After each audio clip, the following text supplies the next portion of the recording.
सामने हाजिर फिर से नई वीडियो साथ, और आज हम लाए हैं वेक्टर कैलकुलस का नेक्स्ट सोल्यूशन। इस वीडियो में हम कवर करेंगे दोस्तों कुछ इंपॉर्टेंट थ्योरम और साथ में एक्सरसाइज का सोल्यूशन। दोस्तों बताइए तैयार करते हैं फिर स्टार्ट। दोस्तों थ्योरम 4 ये आपकी दे रखी है, एग्जांपल भी है। इसमें लिखा है दोस्तों the necessary condition NC and sufficient condition SC for the vector A vector जो कि फंक्शन है t का to have constant magnitude is ये, यानी कि दोस्तों नेसेसरी एंड सफिशिएंट कंडीशन का मतलब ये होता है कि सीधा और उल्टा दोनों ही प्रूफ करने हैं। पहले इसको लेके चले ये प्रूफ करना है, फिर इसको लेके चले ये प्रूफ करना है। इसका मतलब इस क्वेश्चन में रखा है कि अगर फॉर द वेक्टर ये फंक्शन का मैग्नीट्यूड यानी इसका मापांक अगर कांस्टेंट हो तो ये कंडीशन, और अगर कोई वेक्टर फंक्शन इस टाइप में डिफाइंड हो तो शो करोगे ये वेक्टर जो है वो कांस्टेंट मैग्नीट्यूड का है। तो इसको प्रूफ करने का तरीका बहुत आसान है दोस्तों, देखिए कैसे लिखते हैं।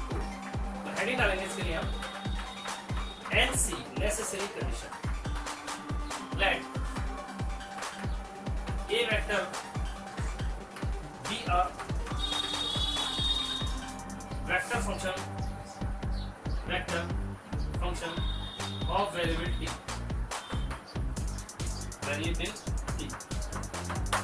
वेरिएबल का कोई ये वेक्टर जो है कैसा है, वेक्टर फंक्शन है सच दैट इस तरीके से है कि इस यानी इस टाइप से इसका मापांक ले तो ये कांस्टेंट आए। Constant means a vector quantity हट जाए। Let to show that then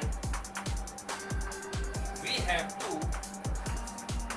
show that, तब हमें दोस्तों ये शो करके दिखाना है कि a vector dot d a vector on dt is equal to 0, right.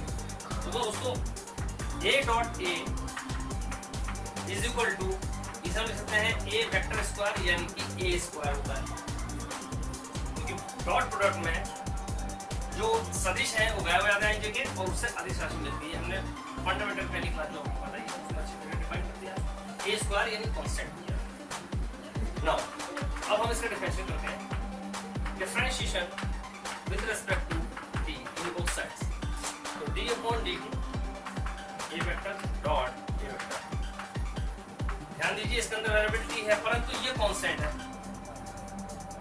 क्योंकि इसका जो मैग्नीट्यूड है जो मापांक है वो कांस्टेंट है, तो यानी कि कांस्टेंट हो गया। कांस्टेंट का डिफरेंशिएशन दोस्तों 0, वही first into second.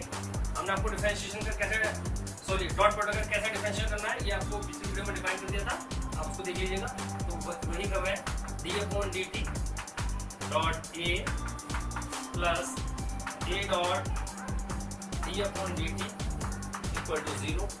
Dot product में दोस्तों टर्म चेंज हो जाता है, a डॉट इसे आगे पीछे भी कर सकते हैं, a dot da dt plus का a dot da dt equal to 0। ये ट्वाइस हो गया 2 times a dot da upon dt। हमने आपको ये भी बताया है कि अगर कोई क्वांटिटी मल्टीप्लाई में है तो इस सब के डॉट प्रोडक्ट के बाद में है, ये बताया ना। 2 डिवाइड में पहुंच गया और यानी कि इसके डिवाइड में आ गया 0 हो गया। It means a dot da dot dt equal to 0। अब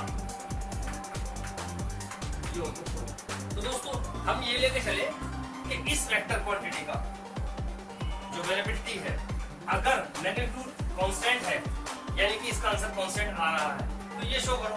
बिल्कुल सिंपल है, a डॉट का डिफरेंशिएट कर दिया और ये आंसर में शो कर दिया। अब इसका दूसरा लेके चले कि अगर ये कोई ये कंडीशन रखी है, ये वेक्टर है इस टाइप से डिफाइंड है तो शो करके दिखाओ कि इसका मैग्नीट्यूड कैसा है, वो कांस्टेंट है। तो ये हम दिखाते हैं आपको अगले सीन से। तो इसके सफिशिएंट कंडीशन देखिए, बिल्कुल उल्टा करना है, बहुत ही सिंपल है। वी है अब क्या बात हमारे पास अगर ऑलरेडी ये कंडीशन हो तो इसका मैग्नीट्यूड हमें दिखाना है कांस्टेंट आ रहा है, तो इसको बिल्कुल उल्टा लेके चलना है। कैसे वी है दिस यानी कि a वेक्टर डॉट ये vector upon dt equal to 0, या क्या multiply both side to multiply both sides 2 से 2 और मल्टीप्लाई करने पर a dot da upon dt equal to 0 multiply 0। इसके बाद में ये 2 टाइम्स हो गया, 2 टाइम्स को बिल्कुल ऐसे ही लेके चलना है ऊपर को, बस यहाँ से स्टार्ट करना है। डॉट लिख दिया, दिस प्लस दिस 2 टाइम्स लिख दिया, ये लिख दिया हमने a dot d upon dt plus a dot d upon dt is equal to 0। Next step इधर को लिखेंगे। सो नेक्स्ट स्टेप इसका ये आ गया। देखिए a डॉट को क्रम चेंज भी कर सकते हैं, आगे पीछे लिख दिया इसको हमने, तो लिख सकते हैं d upon dt dot a और सेकंड वाला ऐसे ही plus a dot d upon dt right hand में चल रहा है 0। तो दोस्तों ये किसकी डिफरेंस परिभाषा बन गई है? ये ऐसा लग रहा है जैसे a डॉट a का डिफरेंशिएशन रखा हो, फर्स्ट इंटू सेकंड करेंगे तो ये लाइन रखिए, तो इस वाली चीज को हम फॉर्मूला बना के लिख सकते हैं कि इस चीज का मल्टीप्लिकेशन का डिफरेंशिएशन का फॉर्मूला फर्स्ट इंटू सेकंड लगाएंगे तो ये बन गया, यानी इसकी जगह ये लिख सकते हैं। इसके बाद में dt चाहो तो आप इधर 0 पहुंचा दो, तो दोस्तों ये बन गया d a dot a equal to 0। Integrating दोनों और इंटीग्रेशन करने पर इंटीग्रेटिंग इन दो साइड दोनों और इंटीग्रल करने पर दोस्तों देखिए ये dx इसका रेशनल इंटीग्रल है तो इंटीग्रल लगाएंगे dx, इंटीग्रल आ गया यहाँ पर, तो ये आ गया 1 लगा के टाइप का d a dot a constant, इसका तो 0, बाद में जब इंटीग्रल हटेगा तो कांस्टेंट लगा देंगे। और ये देखिए आप dx, ये x मान ली 1 में, तो 1 dx, 1 का क्या होगा x, यानी x ये means a dot a is equal to integral हटता है एक कांस्टेंट आता है, या लिख देंगे constant. It means it can be written as a vector square equal to constant और a स्क्वायर, क्योंकि डॉट प्रोडक्ट में क्या होता है a डॉट a आई जगह गायब, इसका राशि बनती है तो उसे a स्क्वायर ही कह देते हैं, हमने इसे a स्क्वायर कह दिया इक्वल टू कांस्टेंट, क्योंकि स्क्वायर होता है तो वेक्टर क्वांटिटी हट जाती है, और स्क्वायर भी इधर भेज दिया तो कांस्टेंट चलता रहेगा, कांस्टेंट के अंदर कांस्टेंट। और दोस्तों a को लिख सकते हैं कि ये a वेक्टर का मैग्नीट्यूड है, इसका मैग्नीट्यूड ऐसे लिख सकते हैं क्योंकि इसे करके आ जाएगा, तो इट मींस इसका एग्जैक्टली होता है और इस लाइन का ये आ गया इक्वल टू कांस्टेंट। हमने देखा ये थ्योरम काफी इंपॉर्टेंट थी, सॉल्व करिए। तो दोस्तों एक्सरसाइज नंबर 1 पहला क्वेश्चन इसमें दे रखा है, इसके 2 पार्ट है दोस्तों। पहले पार्ट में रखा है कि यदि r वेक्टर का मॉडुलस स्मॉल r हो तो हमें शो करके दिखाना है दोस्तों का r vector dot dr upon dt is equal to r upon dt, यानी कि वेक्टर क्वांटिटी हट रही है और ये स्केलर में आंसर आ रहा है, लेकिन r वेरिएबल है, बिल्कुल थ्योरम नंबर 2 अपने 4। अच्छा दोस्तों थ्योरम हमने 4 करा ली, इसमें थ्योरम 6 जो करनी है वो आपको अपना करनी है, एग्जाम्पल है वो आप नाम कर लीजिए, और इसके एग्जाम्पल 1 2 3 4 काफी एग्जाम्पल्स हैं, वो एग्जाम्पल्स हम आपको कराते नहीं है, ठीक है, क्योंकि आपको मालूम है कि एग्जाम्पल का सॉल्यूशन आपके पास है, हम एक्सरसाइज का सॉल्यूशन प्रोवाइड करा रहे हैं आपको, एग्जाम्पल आपके समझ में अपना आ जाएंगे जैसे जैसे आप हमारा एक्सरसाइज का सॉल्यूशन देखते चले। तो दोस्तों एग्जाम्पल्स आपको अपना ट्राई करने हैं, हम एक्सरसाइज का सॉल्यूशन आपको दे रहे हैं। तो हमें दे रखा है कि r वेक्टर का मॉडुलस यानी कि मॉड निकाले, मापा निकाले, स्मॉल r हो तो शो करके दिखाना है कि this equal to this. That's very simple, theorem number 4 जो भी हमने आपको कराई थी बिल्कुल उसी की तरह है। देखिए कैसे करते हैं दोस्तों, सॉल्यूशन यहीं से है क्योंकि हमने गिवन में लिखा है।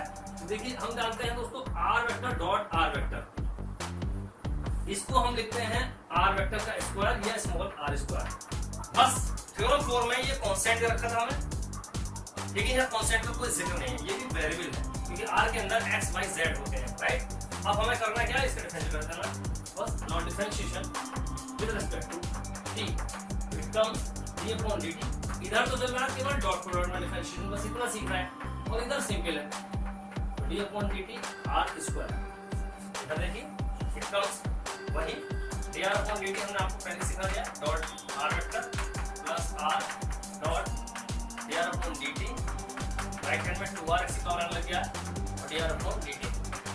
डॉट प्रोडक्ट में क्रम चेंज हो जाता है तो r dot dr upon dt इसको लिख सकते हैं, और ये ऐसे ही r vector dot dr upon dt is equal to 2r dr upon dt। Twice हो गया है, तो r dot dr upon dt equal to 2r और ये हो गया dr अपॉन dt। सो 2 से 2 कैंसिल हो गया, तो ये फाइनल आंसर आ गया हमारे पास r dot dr upon dt is equal to r dr upon dt। ये दोस्तों हमारे पास। अब इसके एक छोटा सा इसी के अंदर जुड़ा हुआ है, इंटरप्रेट करना है यानी एक्सप्लेन करना है कि r डॉट में और क्रॉस में रखा है, तो उसको एक्सप्लेन कैसे करेंगे नेक्स्ट से दिखाते हैं आपको। दोस्तों geometrical interpretation of r dot dr upon dt equal to 0 and r cross dr upon dt equal to 0 जैसे लिखा है। दोस्तों जो r dot dr upon dt है ये क्या है, ये is a necessary and sufficient condition for the vector r to have constant modulus. ये जो कंडीशन है ये अभी हमने सीखी थी, r dot dr upon dt जो निकल कर आया था, ये उस कंडीशन है जिसमें ये वेक्टर जो है कांस्टेंट मॉडुलस का होता है। थ्योरम नंबर 4 बिल्कुल ऐसे ही इसको बता देंगे, यही सॉल्यूशन हो गया है। थ्योरम नंबर 4 वही बता रहे हैं, ये जो कंडीशन है ये नेसेसरी एंड सफिशिएंट कंडीशन है उस वेक्टर के लिए जिसका कांस्टेंट मॉडुलस है। लेकिन अगर ये क्रॉस से आता है, व्हाइल ये क्रॉस से आता है, तो नेसेसरी एंड सफिशिएंट कंडीशन है उस वेक्टर के वेक्टर क्वांटिटी के लिए यानी r वेक्टर के लिए जिसका डायरेक्शन जो है वो कांस्टेंट है, एक ही दिशा में डायरेक्शन में वो चल रहा है। तो r क्रॉस जो है बस सब कुछ लैंग्वेज सेम टू सेम है, बस ये डायरेक्शन वर्ड आना है यहाँ पर और यहाँ पर कांस्टेंट मॉडुलस, यहाँ कांस्टेंट डायरेक्शन और यहाँ कांस्टेंट मॉडुलस, यानी कि सिर्फ ये मॉडुलस और ये डायरेक्शन चेंज करना है, बाकी पूरी की पूरी लैंग्वेज ऐसे ही लिखनी है। ये आपका ज्योमेट्रिकल इंटरप्रिटेशन हो गया जो दिए हुए डॉट प्रोडक्ट का और क्रॉस प्रोडक्ट का। इसको नोट करिए। इसका सेकंड पार्ट की तरफ चलते हैं। अब दोस्तों सेकंड पार्ट है, इसमें r cross gr vector is equal to यानी वेक्टर क्वांटिटी है दोनों और इसका क्रॉस प्रोडक्ट अगर 0 रखा है तो शो करके दिखाना है कि इसका यूनिट वेक्टर यानी r cap is equal to constant है। इंटरेस्टिंग है, इसका देखिए यही से सॉल्यूशन है। अब दोस्तों सबसे पहले हम जानते हैं कि किसी भी वेक्टर का क्योंकि कैप का यूज हुआ है तो कैप का यूज करने का तरीका यह है दोस्तों कि r कैप यानी यूनिट वेक्टर निकालने का तरीका हमारे पास होता है r वेक्टर वो वेक्टर अपॉन उस वेक्टर का मॉड, राइट। और मॉड से साइन कैंसिल हो जाता है तो इसे हम ऐसे लिख सकते हैं कि r vector upon small r cancel हो गया, वेरिएबल रहेगा, राइट। इसे क्रॉस मल्टीप्लाई करना हमने दोस्तों तो r वेक्टर हमारे पास आ गया r कैप, राइट। ये हमारा गिवन है फर्स्ट फ्रॉम फर्स्ट, इसका यूज करेंगे फ्रॉम फर्स्ट हमें रखा है r cross dr equal to 0। अब दोस्तों r वेक्टर हमने निकाल लिया है r यानी कि एक तो स्केलर और एक वेक्टर क्वांटिटी यानी कि कैप में क्रॉस dr और r की जगह एक काम करें dr इसका dr निकाल लें, dr निकाल लें, इसका डिफरेंशिएट कर लें, इसका dr ये निकाल लेते हैं dr। देखिए दोस्तों ये दोनों वेक्टर क्वांटिटी नहीं है तो इसलिए फर्स्ट और सेकंड करने में क्रम इनका आगे पीछे हो जाता है तो उसको पड़ेगा, तो इसका फर्स्ट और सेकंड लगाना है। तो फर्स्ट ऐसे सेकंड का dr क्या प्लस सेकंड ऐसे फर्स्ट का dr, ये पॉइंट हम यहाँ लगा रहे हैं। इस पूरी dr की वैल्यू हमने अलग से निकाल के रखी ये यानी कि r dr plus r cap dr। बिल्कुल ध्यान देने वाली बात है कि r तीन तरीके से चल रहा है, एक तो स्केलर r वेक्टर नहीं है x y z, इसकी जो हमने सीखा था ना पिछली वीडियो में कि r स्क्वायर जो होता है वो होता है x square plus y square plus z square और r निकालेंगे तो इसका रूट हो गया। तो बेशक जो r है वो वेक्टर नहीं है, वो वेक्टर साइन नहीं है, लेकिन वेरिएबल तो है x y z तीनों वेरिएबल आ रहे हैं तो तीनों वेरिएबल का साथ में रखा हुआ है तो ये वेरिएबल हो गया। तो इसका मतलब एक तो r वेरिएबल में चल रहा है, एक वेक्टर क्वांटिटी के साथ यूनिट वेक्टर में है, मतलब वेक्टर से भी बड़ी मान लेते हैं और बस दो तीसरा एक मतलब इसके साथ में चल रहा है। तो कुल मिलाकर तीन r यहाँ पर एक r वेक्टर एक r वेक्टर और एक r कैप। ये r वेक्टर तो हट गया, इस r वेक्टर की मैंने यहाँ लगा दी और इसकी वैल्यू यहाँ लगा दी। अब क्रॉस प्रोडक्ट है, देखिए ये r और इसके साथ में क्रॉस प्रोडक्ट इसके साथ में कर रहा है तो it comes r square r cap cross dr cap, इसके साथ प्लस का r cap cross r cap dr equal to 0। याद रहे ये जो वेक्टर डॉट या क्रॉस क्वांटिटी होती है वो हमेशा वेक्टर के बीच में ही आती है। अगर ये यहाँ है तो ये इसके लिए काम करेगा, ये बिल्कुल अलग रहेगा। कैसे देखिए हम आपको बताते हैं r square r cap d r cap plus ये आर है, ये आर और डी आर और r cap cross r cap दोनों सेम होगा इक्वल टू 0। और दोस्तों कोई सी भी दो राशि क्रॉस प्रोडक्ट में 0 आती है, इसलिए r cap cross r cap cross product same राशियों का 0 होता है। साइन क्रॉस आई क्रॉस के 0 होते हैं, ऐसे सेम 0 होते हैं। It comes r cap cross d r cap और ये क्वांटिटी 0 तो plus 0 equal to 0। It comes दोस्तों देखिए ये स्केलर है, बेशक 0 पहुंच जाएगा इसके बाद में, यानी कि ये r cap cross d r cap equal to 0, ये 0 पहुंच गया। Same question number first, since r cap is of constant modulus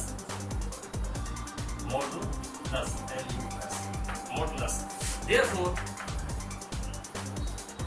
on that, so r cap dot dr cap equal to 0, question number 2। अब from 1 and 2 दोस्तों देखिए r cross dr n cap cap में है equal to 0 और इन दोनों quantity का cross product और dot product अगर 0 है तो तभी पॉसिबल है दोस्तों जब dr इक्वल टू 0। अगर dr की जगह 0 रखें यहाँ पर तो तब इनका क्रॉस प्रोडक्ट करना तभी 0, डॉट प्रोडक्ट करना तभी 0। यानी कि किसी भी क्वांटिटी का क्रॉस सेम और सेम डॉट अगर दोनों ही 0 आ रहे हैं तो वो तभी पॉसिबल है दोस्तों जब उनमें से कोई एक क्वांटिटी 0 हो, राइट। ये तो 0 नहीं हो सकता क्योंकि न्यूटन ये वाली चीज 0 है। इट मींस टू से इंटीग्रेट कर देंगे दोस्तों, integrating and final answer integral करेंगे फिर वही बात डिफरेंशिएशन कर दिया तो आर कैप बचा equal to constant, that's our proof constant. और दोस्तों यही होगा दोस्तों इसको नोट करके नेक्स्ट क्वेश्चन कर सकते हैं। अब यहां से दोस्तों तो क्वेश्चन नंबर 2 से है, यहां से बिल्कुल इजी चलते रहेंगे। बस थोड़ा ये क्वेश्चन नंबर 1 था इस वाली एक्सरसाइज का थोड़ा सा डिफिकल्ट था इसलिए डिफाइन हो गया, अब कोई परेशानी नहीं है। देखिए क्वेश्चन नंबर 2 के दो पार्ट रखे हैं। फर्स्ट पार्ट हमने बता दिया है आर वेक्टर की वैल्यू रखी है, डिफरेंशिएशन का हमारा 1 टाइम सेकंड टाइम आंसर है। दोस्तों डिफरेंशिएशन हमारा आता है तो वेक्टर में कोई दिक्कत नहीं आएगी, बस आइडिया के जो चलने वो चलते रह जाएंगे। कैसे let's see differentiation with respect to t it comes dr upon dt t का 1 सी राइट इधर 2t प्लस 1 कांस्टेंट का 0 j plus h square plus 2t plus 2 का 1 कांस्टेंट का 0। एक तो आंसर दोस्तों ये हो गया dr upon dt। Again differentiation double 2 right, again differentiation with respect to t देंगे एकदम d2r वेक्टर चलता रहेगा। इट स्क्वायर वेक्टर ना बोले तो आप अंडरस्टूड समझिएगा। ये 0 हो गया दोस्तों, मतलब कांस्टेंट बचा, t तो है नहीं तो 0 हो गया। यहाँ t का 1 हो जाएगा खाली 2 बचेगा 2j प्लस 6t प्लस 2 और ये दोस्तों हमारा इसका आंसर है। दोस्तों सेकंड पार्ट r वेक्टर फिर से रखा है और t equal to 0 value put करने के बाद इन सब की वैल्यू फाइंड कराना है, यानी first term differentiation second differentiation इसका मॉड की मॉड की वैल्यू फाइंड कराना है। वेरी सिंपल दोस्तों, पहले 1 सेकंड टाइम इसका डिफरेंशिएशन फाइंड कर देते हैं। वो लिखेंगे differentiation with respect to t लिखेंगे लेंगे इसको, ठीक है। और दोस्तों ये एग्जांपल बहुत सारे हैं, तो कर लीजिएगा आप एग्जांपल्स को। It comes dr upon dt equal to 2t i t का 1 j बचा, यहाँ पर t का 1 2 बचा खाली 2t। एक तो आगे दोस्तों dr upon dt again differentiation with respect to t it comes d2r upon dt square equal to यहाँ t वैल्यू 1 हो गई तो खाली बचा 2i और ये कांस्टेंट 0 है, ये भी 0 डिफरेंशिएशन इसका ये now putting t equal to 0। दोस्तों t इक्वल टू 0 यहाँ पुट कर देंगे dr upon dt मिल जाएगा। Then we get dr upon dt जब यहाँ पुट करेंगे t इक्वल टू 0 तो देखिए क्या वैल्यू मिलती है दोस्तों। t की जगह 0 रखा तो ये 0 हो गया, यहाँ से बचा सिर्फ minus j plus 2k, right. और इसके साथ में दोस्तों dr अपॉन dt तो ये आ गया, d2r अपॉन dt स्क्वायर ये आ गया।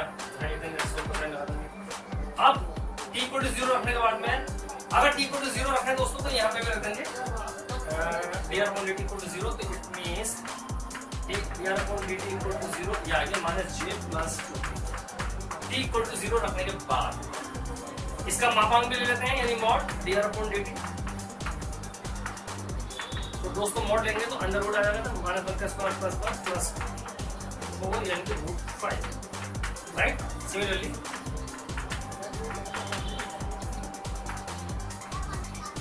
d2 r upon dt square vector quantity है, यहाँ पर रखने से कोई फायदा नहीं, t इक्वल टू 0 तो वहां पे बचे नहीं, तो ऑलरेडी ये तो ये वैल्यू हो गई, लेकिन इसका मॉड ले लेंगे, मॉड लेंगे तो ये दोस्तों इसका आंसर। अब दोस्तों इसका क्वेश्चन नंबर जो 3 है बिल्कुल सेम इसी की तरह है, ये आपको अपना करना है, ठीक है। तो दोस्तों आज की वीडियो में बस इतना ही, इससे आगे का सॉल्यूशन हम आपके लिए नेक्स्ट वीडियो में लेकर आएंगे, तब तक आप अपनी प्रैक्टिस करेंगे। दोस्तों अगर आपने हमारे चैनल को सब्सक्राइब नहीं किया तो सब्सक्राइब करेगा, वीडियो को लाइक करेगा, चैनल को शेयर भी करेगा। और दोस्तों ऐसी ही मजेदार और खूबसूरत सॉल्यूशन के साथ हम आपके साथ यहीं हाजिर हो जाएंगे। तब तक आपका ख्याल रखें, मस्त रहें, व्यस्त रहें और देखते रहें हमारे चैनल।